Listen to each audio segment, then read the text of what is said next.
صفات حمد و ثنا کبریائی بڑائی تقدس اللہ وحدہ لا شریک کے لائق و زیبا ہے، جو ساری کائنات کا یکا و تنہا خالق مالک پروردگار ہے، جس کی نعمتیں رحمتیں برکتیں ہم پر اتنی زیادہ ہے جس کا ہم جتنا بھی شکر بجا لائے کم ہے۔ درود اور سلامتی نازل ہو آخری رسول محمد الرسول اللہ صلی اللہ علیہ وسلم پر، ان کے آل پر، ان کے اصحاب پر۔ محترم حضرات و اسلامی خواتین، حالات جو چل رہے ہیں ہم ان سے واقف ہیں۔ کچھ باتیں اسلام میں بیٹی کا مقام کیا ہے اور آج ماحول کے لحاظ سے کیا حالات ہیں، اسلام میں اس کا کیا حل ہے، کچھ باتیں بتا کر اپنی بات کو ختم کروں گا۔ اولاد یقیناً اللہ کی بہت بڑی نعمت بھی ہے اور اللہ کی جانب سے آزمائش بھی ہے۔ کئی ایسے بڑے بڑے لوگ اس دنیا میں گزرے ہیں جن کو اللہ تبارک و تعالی نے ساری چیزیں عطا کی تھی، دولت دی تھی، سلطنت دی، بادشاہت، حکومت، ساری نعمتیں دی، لیکن اولاد سے اللہ نے محروم رکھا۔ وہ اولاد کی محرومی ساری نعمتوں کو جو ہے کھا جاتی تھی۔ اس سلسلے میں جو واقعہ یا جو بات ہم کو ملتی ہے، ظالم فرعون جو بچوں کا قاتل جس کو کہا جاتا ہے، اولاد سے محروم تھا، اولاد اس کی نہیں تھی، بنی اسرائیل کے بچوں کو یہ قتل کر رہا تھا۔ اللہ تبارک و تعالیٰ نے موسیٰ علیہ السلام کی والدہ کے دل میں الہام ڈالا، بچے کو صندوق میں بند کر کے جو ہے سمندر میں بہا دیں۔ ان کی والدہ نے جو ہے سمندر میں بہا دیا۔ بہتا ہوا وہ صندوق فرعون کے محل کے پاس سے گزرا۔ فرعون نے اپنے درباریوں کو، لشکریوں کو حکم دیا کہ وہ صندوق لے آئے۔ صندوق کھولا گیا، اس کے اندر بچہ تھا۔ اس کی بیوی نے کہا، قالت امرأۃ فرعون قرۃ عین لی ولک۔ فرعون کی بیوی نے کہا، یہ میری اور تمہاری آنکھوں کی ٹھنڈک ہے، لا تقتلوہ، اس کو قتل نہ کرو، عسى ان ينفعنا او نتخذہ ولدا، امید ہے کہ یہ ہمیں فائدہ پہنچائے یا ہم اس کو اپنی اولاد بناتے ہیں، اپنا بیٹا جو ہے بنا لیتے ہیں۔ وہم لا یشعرون، اللہ نے فرمایا وہ محسوس نہیں کر رہے تھے۔ جس بچے کو قتل کرنے کے لیے بنی اسرائیل کے بے شمار بچوں کا قتل فرعون کر رہا تھا، اسی بچے کو اللہ تبارک و تعالیٰ نے فرعون کے گھر پر رکھ کر پالا۔ فرعون کے گھر پر رکھ کر اللہ نے پرورش موسیٰ علیہ السلام کی، چونکہ آگے چل کر نبوت اور رسالت ان کو ملنی تھی، اللہ تبارک و تعالیٰ نے حفاظت کی۔ تو یہاں پر جو بات ملتی ہے، قرۃ عین لی ولک، فرعون کی بیوی کہتی ہے میری اور تیری آنکھوں کی یہ ٹھنڈک ہوگا، اس بچے کو قتل جو ہے نہ کرو۔ عرب کا جو ماحول تھا، عرب کا ماحول جو تھا، بیٹیوں کی پیدائش پر ان کے چہروں پر جو ہے ناراضگی، اداسی چھا جاتی تھی۔ بیٹیوں کی پیدائش پر پریشان ہو جاتے تھے۔ بیٹا اگر پیدا ہوتا خوشیاں یہ لوگ مناتے تھے۔ بیٹیوں کی پیدائش پر ناراضگی، قوم سے چہرہ چھپا کر پھرتے تھے، قوم کے سامنے آدمی نہیں آتا تھا۔ اللہ تبارک و تعالیٰ نے زمانہ جاہلیت کے اسی جو ہے ماحول کا تذکرہ کرتے ہوئے اللہ نے فرمایا، وَإِذَا بُشِّرَ أَحَدُهُمْ بِالْأُنْثَى، جب ان میں سے کسی کو بچی کی بشارت دی جاتی، بیٹی کی خوشخبری دی جاتی، ظَلَّ وَجْهُهُ مُسْوَدًّا، اللہ نے کہا اس کا چہرہ کالا پڑ جاتا، وَهُوَ كَظِيمٌ، اندر ہی اندر گھٹنے لگتا، يَتَوَارَى مِنَ الْقَوْمِ، قوم سے جو ہے چھپ چھپ کر پھرنے لگتا، من سوء ما بشر بہ، اس بری خوشخبری کی وجہ سے جو اس کو دی گئی ہے، ایمسکہ علی ہون، کیا ذلت برداشت کر کے بچی کو رکھ لے یا اس کو لے جا کر مٹی تلے دبا دے۔ کئی ایسے ظالم بھی تھے یا اسی طرح سخت دل والے اپنے بچیوں کو لے جا کر زندہ دفن کر دیا کرتے تھے۔ اتنا خطرناک ماحول تھا، اس لیے اللہ تبارک و تعالیٰ نے سورہ تکویر میں فرمایا وَإِذَا الْمَوْعُودَةُ سُئِلَتْ، قیامت کے دن اس زندہ درگور زندہ دفن کی گئی بچی سے سوال کیا جائے گا، بِأَيِّ ذَنبٍ قُتِلَتْ، کس گناہ میں اس کو قتل کیا گیا، کس جرم میں اس کو قتل کیا گیا، قیامت کے دن سوال ہوگا۔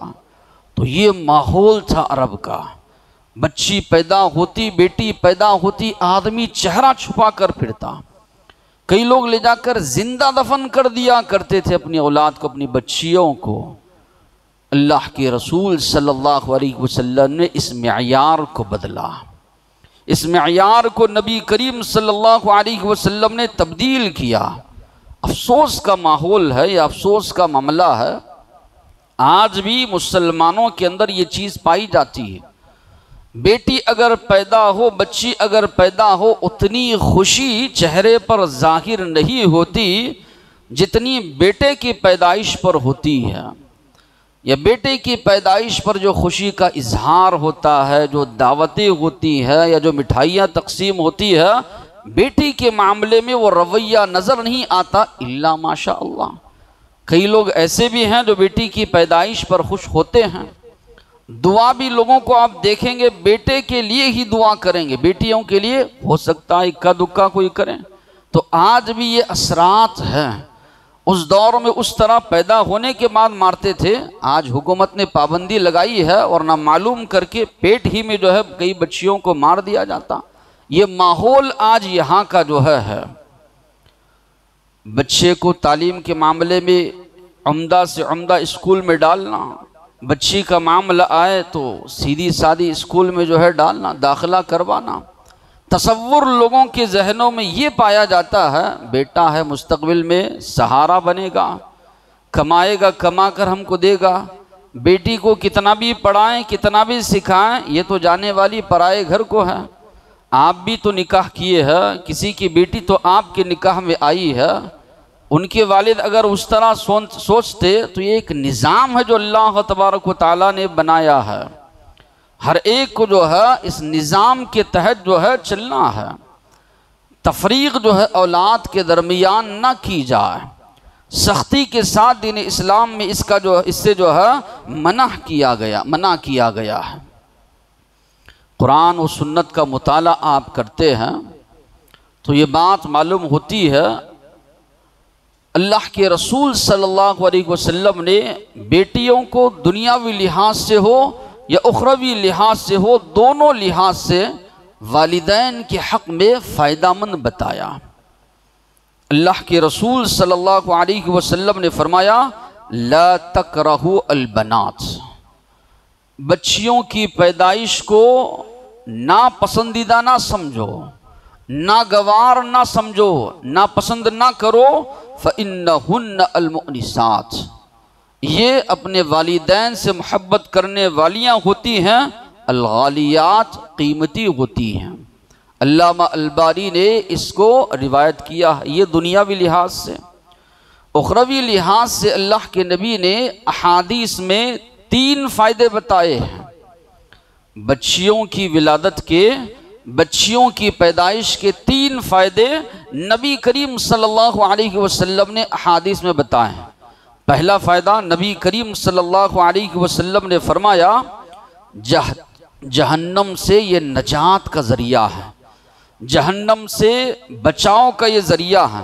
مَنُ ابْتُلِيَ مِنَ الْبَنَاتِ بِشَيْءٍ فَأَحْسَنَ إِلَيْهِنَّ كُنَّ لَهُ سِتْرًا مِنَ النَّارِ، اللہ کے نبی نے فرمایا جس کو بھی اللہ بیٹیاں دے کر آزمائے، ان کے ساتھ یہ آدمی حسن سلوک کرتا ہے، اچھا رویہ ان کے ساتھ اختیار کرتا ہے، کن لہو سترم من النار، اللہ کے نبی نے فرمایا یہ جہنم سے بچاؤ کا ذریعہ ہے، جہنم سے نجات کا ذریعہ ہے بچیوں کا ہونا۔ ایک فائدہ یہ۔ دوسری روایت میں یہ بتایا گیا بچیاں والدین کو جنت میں لے جانے کا سبب ہیں، جنت میں لے جانے کا ذریعہ ہیں۔ نبی کریم صلی اللہ علیہ وسلم نے فرمایا من کن لہو ثلاث بنات، جس کی 3 بچیاں ہوں، یؤویہن ویرحمہن، ان کے ساتھ رحم و کرم کا معاملہ کرتا ہے، اچھے انداز سے ان کی پرورش کرتا ہے، وجبت لہ الجنہ، اللہ کے نبی نے فرمایا اس کے لیے جنت واجب ہو جاتی ہے۔ صحابہ نے پوچھا اللہ کے نبی اگر کسی کے 2 بیٹیاں ہوں؟ اللہ کے نبی نے فرمایا اگر 2 بیٹیاں بھی ہیں، اچھی طرح ان کی پرورش کرتا ہے، اچھی جگہ ان کا نکاح کرواتا ہے، یہ بچیاں ان کے لیے جنت میں جانے کا سبب ہوں گے۔ تو صحابہ یہیں تک خاموش رہ گئے۔ تو راوی حدیث جابر رضی اللہ عنہ فرماتے ہیں اگر اللہ کے نبی سے سوال ہوتا ایک بیٹی کے بارے میں تو نبی کریم صلی اللہ علیہ وسلم ایک بیٹی کے بارے میں بھی یہی جواب جو ہے دیتے تھے۔ تو معلوم یہ ہوا یہ بچیاں یا بیٹیاں اللہ کے نبی نے فرمایا جنت میں جانے کا ذریعہ ہیں۔ تیسری خصوصیت جو صحابہ کرام کو اس دنیا میں بھی نصیب ہوئی اور آخرت میں بھی نصیب ہوگی، یعنی اللہ کے نبی کا ساتھ جنت میں۔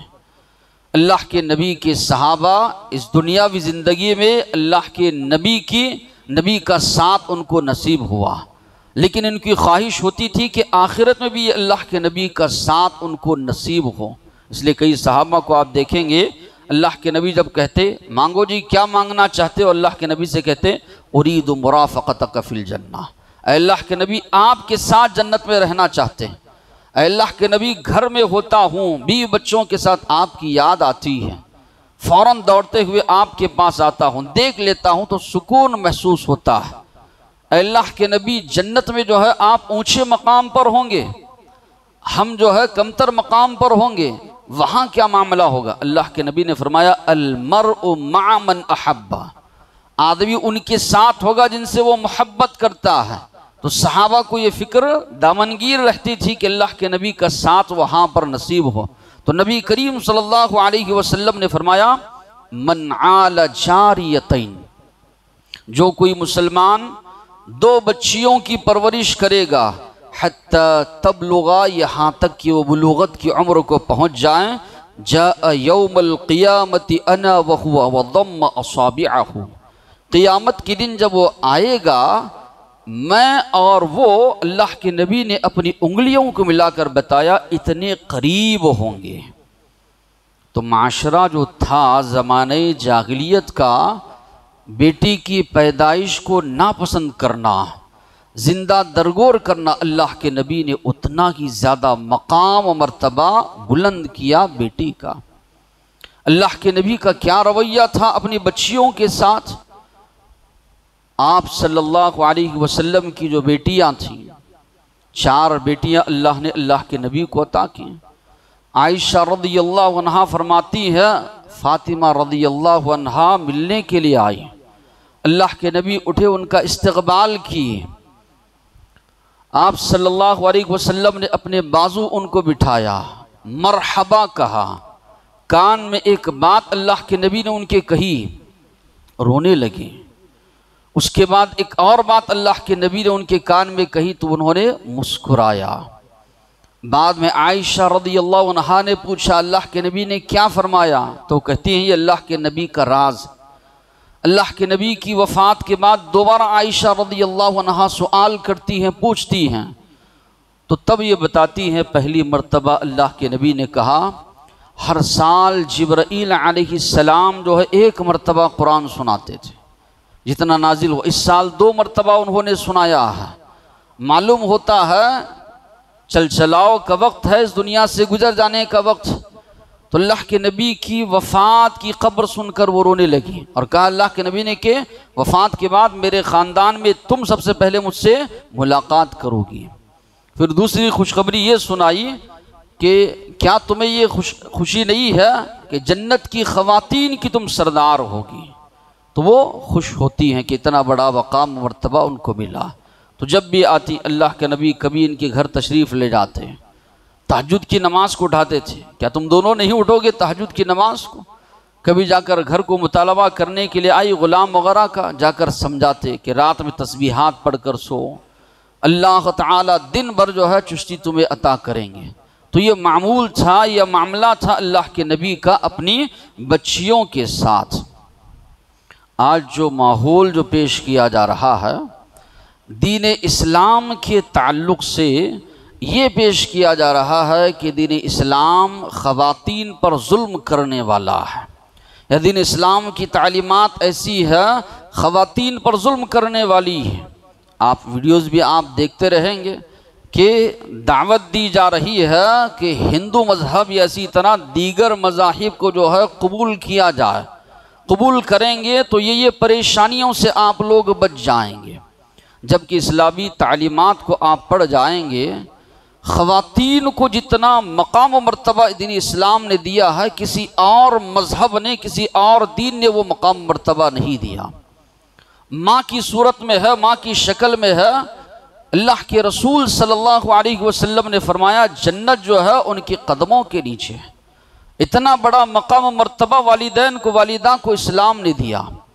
بیوی ہے تو اسلام نے کہا ساری پونجی الدنیا کلھا متاع، دنیا سارے کا سارا متاع، خیر متاع الدنیا المرأۃ الصالحہ، سب سے بہترین سامان ایک انسان کے لیے نیک بیوی کا ملنا ہے، نیک بیوی کا عطا ہونا ہے۔ تو یہاں پر سب سے بہترین سامان اس کو قرار دیا گیا۔ بہن ہے ان کے حقوق بتائے گئے، بیٹی ہے اس کو جنت میں جانے کا ذریعہ نبی کریم صلی اللہ علیہ وسلم نے بتایا۔ زمانہ جاہلیت میں وہاں وہ رسم و رواج تھا، ہندوستان میں یہ رسم و رواج تھا، اگر کسی کی شوہر کی وفات ہوتی ستی کے نام پر اس کو جلا دیا جاتا۔ یہاں اتنے جو ہے ظالمانہ قسم کی جو ہے رسم و رواج تھی، دین اسلام نے اس تصور کو ختم کیا، دین اسلام نے اس تصور کو جو ہے ہٹایا۔ معاشرے میں جو ہے عورتوں کو، خواتین کو مقام جو ہے دین اسلام نے جو ہے عطا کیا۔ آج بدنام کیا جا رہا ہے دین اسلام کو لو جہاد کے نام پر، کہ دین اسلام یہ حکم دیتا ہے کہ لو جہاد کیا جائے۔ ایسا کوئی تصور دین اسلام میں نہیں۔ اسلام میں تو ایسا نکاح حرام ہے، اگر ایک مسلمان ہے ہندو لڑکی سے شادی کرتا ہے، یا مسلمان لڑکی ہے ہندو لڑکے سے شادی کرتے ہیں، تو دین اسلام نے اس نکاح کو حرام قرار دیا۔ دین اسلام نے یہاں تک کہا، اللہ کے نبی اللہ تعالیٰ نے فرمایا وَلَا تَنْكِحُوا الْمُشْرِكَاتِ حَتَّى يُؤْمِنَّ، مشرک عورتوں سے نکاح نہ کرو یہاں تک کہ وہ ایمان لے آئیں۔ اگر ایمان لے آ رہے ہیں، کوئی مسلمان ہو رہے ہیں، تو اسلام نے کہا وہ نکاح جائز ہے، ورنہ اگر وہ اپنے مذہب پر ہیں، آپ اپنے مذہب پر نکاح کر رہے ہیں، یہ حرام ہے، جائز اسلام میں نہیں ہے۔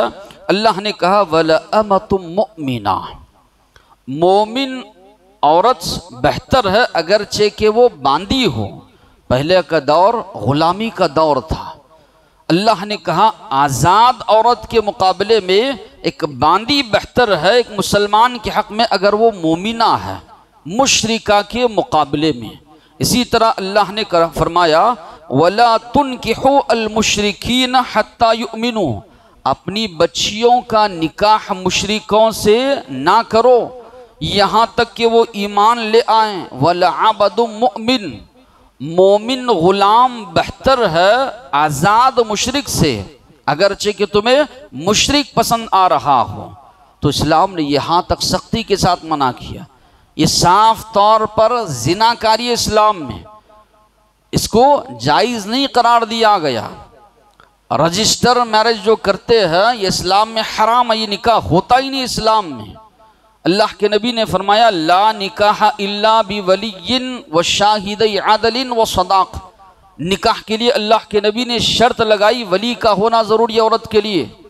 یہ رجسٹر جو میرج کیا جاتا ہے والدین کے خلاف جا کر، معاشرے کے خلاف جا کر، اپنے رشتہ داروں کے خلاف جا کر یہ جو نکاح کیا جاتا ہے، اس میں ولی نہیں ہوتا تو یہ نکاح اسلام میں حرام ہے، جائز نہیں ہے۔ اسی طرح اس میں مہر بھی نہیں ہوتا، مہر بھی دین اسلام میں ضروری قرار دیا گیا ہے۔ تو اس لحاظ سے یہ اسلام میں اس کا تصور ہی نہیں، زبردستی اسلام پر یہ چیز تھوپی جا رہی ہے۔ جس طرح اس سے پہلے دہشت گردی کا کلنک لگایا جاتا تھا دین اسلام پر، اسی طرح یہ بھی جو ہے زبردستی دین اسلام پر تھوپا جا رہا ہے۔ اسلام میں ایسا کوئی تصور نہیں۔ یہ الگ بات ہے معاشرے کی بگاڑ کی وجہ سے، جنسی بے راہ روی کی وجہ سے کئی مسلمان لڑکیاں ہندو لڑکوں کے ساتھ یا کئی ہندو لڑکیاں مسلمان لڑکوں کے ساتھ جو نکاح کرتی ہیں، یہ معاشرتی بے راہ روی ہے، ماحول گندا ہونے کی وجہ سے ہے، جنسی بے راہ روی کی وجہ سے ہے، دینی تعلیمات نہ ہونے کی وجہ سے ہے۔ اس کو لا کر دین اسلام پر تھوپنا یا اسلام کے بارے میں غلط پروپیگنڈا کرنا، اس کی تعلیمات کو غلط انداز سے پیش کرنا، تو ہماری بھی ذمہ داری بنتی ہے کہ لوگوں کے سامنے صحیح اسلامی تعلیمات کیا ہے اس کو بتائیں۔ اسلام میں تو نکاح ہوتا ہی نہیں، حرام قرار دیا گیا، اس کو جائز نہیں ہے۔ جہاں پر جو اس قسم کی بغاوت کی جا رہی ہے معاشرے سے یا اسی طرح والدین سے، تو آج جو مسئلہ ہو رہا ہے کہ کئی لوگ جو بیانات بھی آ رہے ہیں، خطابات بھی ہو رہے ہیں کہ مسلم لڑکیوں کو پھانسا جا رہا ہے، مسلم لڑکیوں کو جو ہے ہندو لڑکے جو ہے شادی بیاہ جو ہے کروانے کے لیے الگ الگ طریقے سے پھانس رہے ہیں۔ مسئلہ تو بڑا اہم ہے۔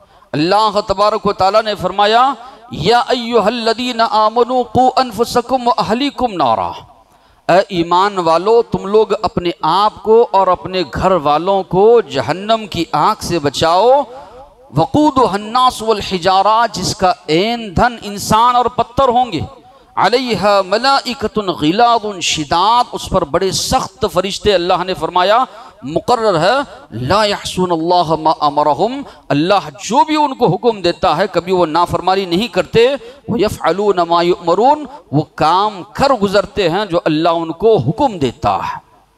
اللہ کا حکم ہے اپنے آپ کی، اپنے نسل کی، اپنے بیوی بچوں کی، اللہ تبارک و تعالی حکم دے رہا ہے جہنم کی آگ سے بچانے کی جو ہے فکر کرو۔ ہمارا معاملہ کیسے ہے مسلمانوں کا؟ دین اسلام کی جو تعلیمات ہے نہ اس پر عمل پیرا ہوتے ہیں، نہ اس کی تعلیمات کو دوسروں تک پہنچاتے ہیں۔ مصیبت جب آتی ہے تب ان کو یاد آتا ہے کہ کیا مسائل کیے، ان مسائل کا حل کیسے تلاش کیا جائے، بیانات کرائے جائیں، ان کو جو ہے بلایا جائے۔ بیانات کتنے دن آپ کرائیں گے؟ کتنے دن تک بیانات ہوں گے؟ بیانات کا اثر کتنے دن رہے گا؟ رمضان کے بعد آپ لوگ دیکھے رہیں گے علماء عمل کے تعلق سے بہت بیانات کی، ایک ہفتے تک اس کا اثر رہا، ایک ہفتے کے بعد دیکھیے پھر وہی حال لوگوں کا، عمل کے معاملے میں وہی کوتاہی۔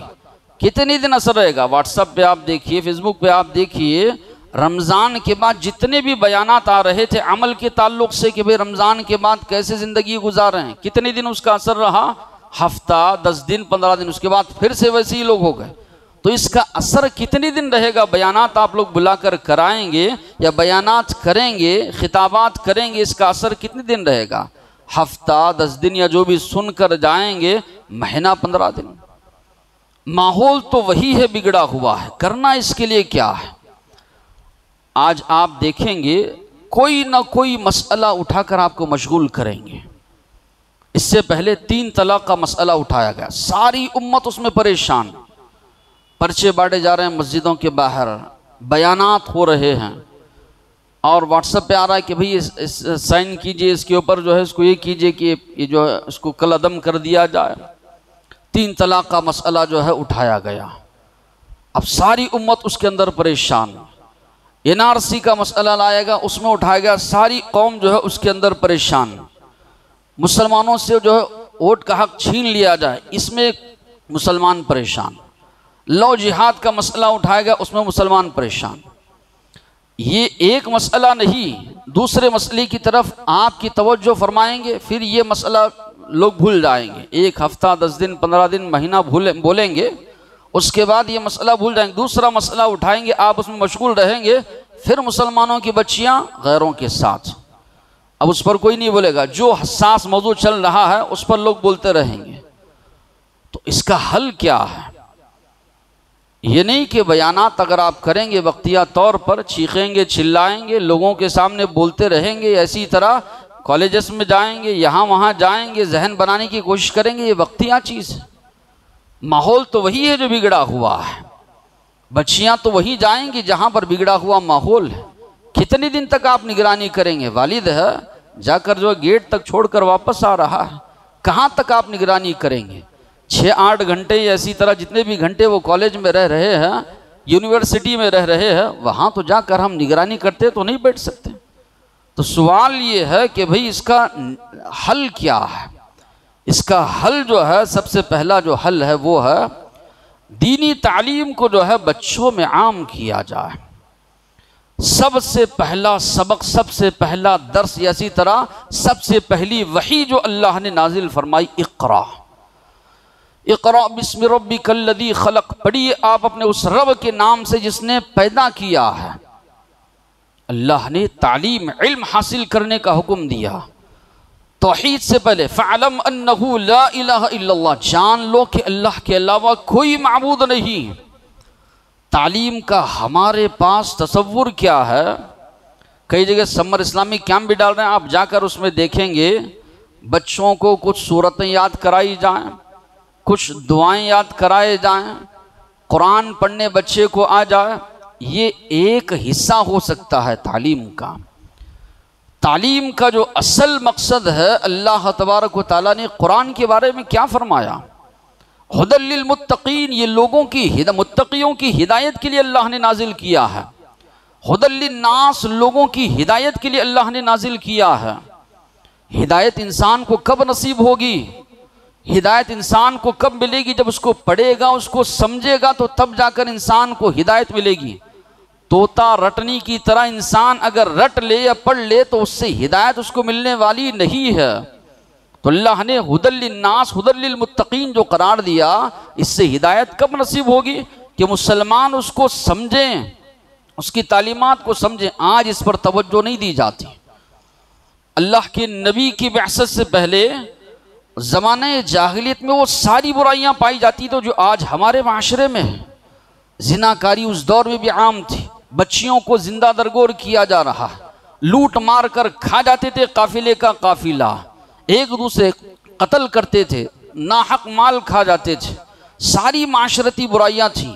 لیکن دین اسلام کو جب صحابہ نے اپنایا، دین اسلام کو، قرآن مجید کو انہوں نے سمجھا، اللہ کے نبی کی تعلیمات کو انہوں نے سمجھا، تو ہم دیکھتے ہیں ان کی تہذیب ہو، تمدن ہو، سوچ ہو، رہن سہن ہو، ساری چیزوں میں بدلاؤ آ گیا، ساری چیزیں تبدیل ہو گئی.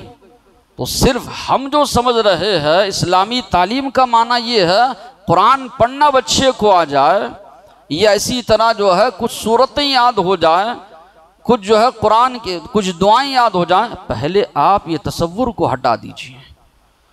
آپ بچوں کو جس طرح دنیاوی تعلیم پر جو ہے اہمیت دے رہے ہیں، پانی کی طرح پیسہ آپ بہا رہے ہیں، دینی تعلیم کے معاملے میں بھی آپ کو توجہ دیجئے.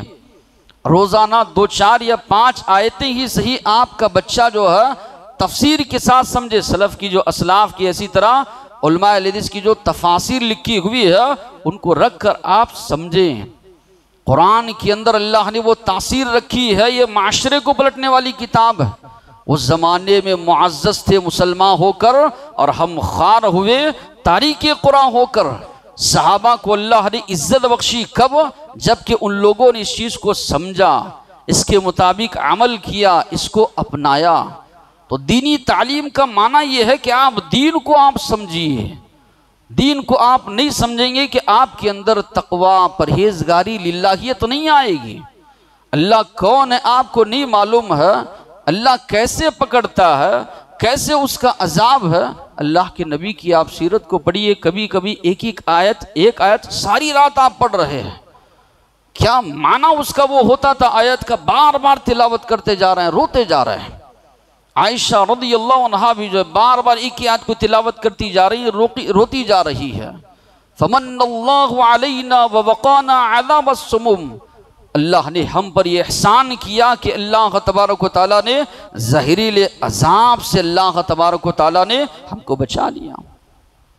یوسف علیہ السلام، گزشتہ جمعہ بھی میں نے کہا، مصر کے بازار میں بیچا گیا، غلام کی طرح گھر میں لایا گیا، عزیز مصر کے گھر میں پل رہے ہیں، عورت نے زناکاری کی طرف دعوت دی، گھر کے سارے دروازے بند ہیں، نوجوان ہیں، غیر شادی شدہ ہیں، اس کے باوجود بھی بھاگتے ہیں، اتنے زور سے ان کے لباس کو کھینچتی ہے، پیچھے سے پڑ جاتا۔ کہاں سے انہوں نے بچاؤ کیا؟ یہ تقویٰ تھا، اللہ کا ڈر تھا۔ ایک صحابیہ جو زمانہ جاہلیت میں زناکاری کیا کرتی تھی، اسلام قبول کی تو کئی لوگ جو اس کے پاس آئے، انہوں نے کہا نہیں، اسلام قبول کرنے کے بعد نکاح ہی، اس کے بعد انہوں نے نکاح کر کے زندگی گزاری۔ ایسے کئی معاشرتی جو برائیاں تھی اسلام قبول کرنے کے بعد جو ہے خود بخود ختم ہو گئی۔